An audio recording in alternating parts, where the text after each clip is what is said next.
I think it's very self-identified for one, so my definition may not be the same as other people's. I like queer because it goes beyond the descriptive of it's about sexual attraction, which I think lesbian, gay, bisexual and asexual are sort of confined to sexual attraction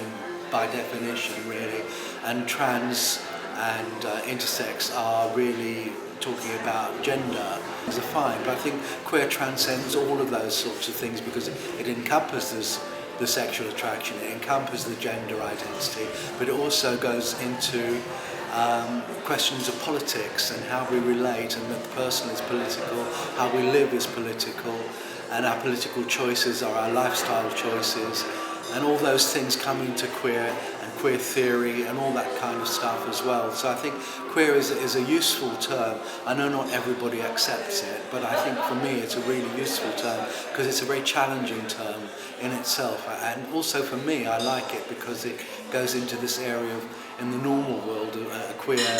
means something a bit strange or a bit weird, a bit different, and I like that very much because I also like to work with this kind of slightly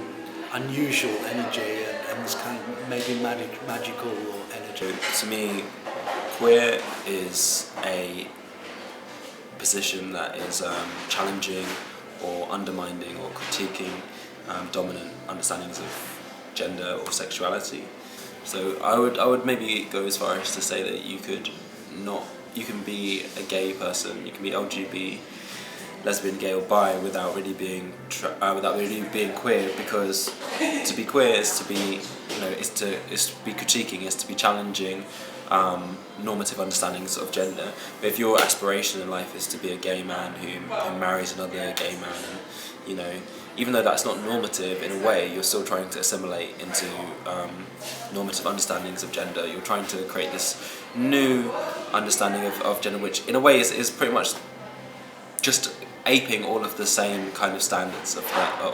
and if you're not willing to hold the door open for trans people, for women, for other kind of genders and sexualities who are still oppressed, then I don't really see that as being queer, because for me queer is a critical engagement with dominant understandings of gender and sexuality, and for me queer does definitely intersect with race and indigenous struggles, because when you think about things that stand outside of normative understandings of sexuality and gender, indigenous cultures around the world have been practicing same-sex relationships, polyamorous relationships, like different kinds of relationships that have been normative in their societies for thousands of years, but when those are made deviant as a result of colonial subjugation, then queer needs to incorporate those voices and those struggles as well, or at least listen to those voices. Queerness is like obviously not being straight, so I'm bi, and I think as well like queer has kind of now come to be a bit more of a like political standpoint. Jacob Joyce, who spoke earlier, does this really good thing where they talk about queer as being like decolonizing, queer being like anti-capitalist, queer kind of being like a political standpoint that comes from being a body that's oppressed in society. For me, queer is just anybody that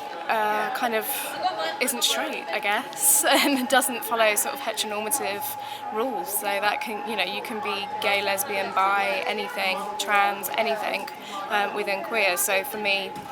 I'm pansexual, I'm also non-binary, but I always use the term queer, and it's just a term that I feel really comfortable with, and I feel that it encompasses everything.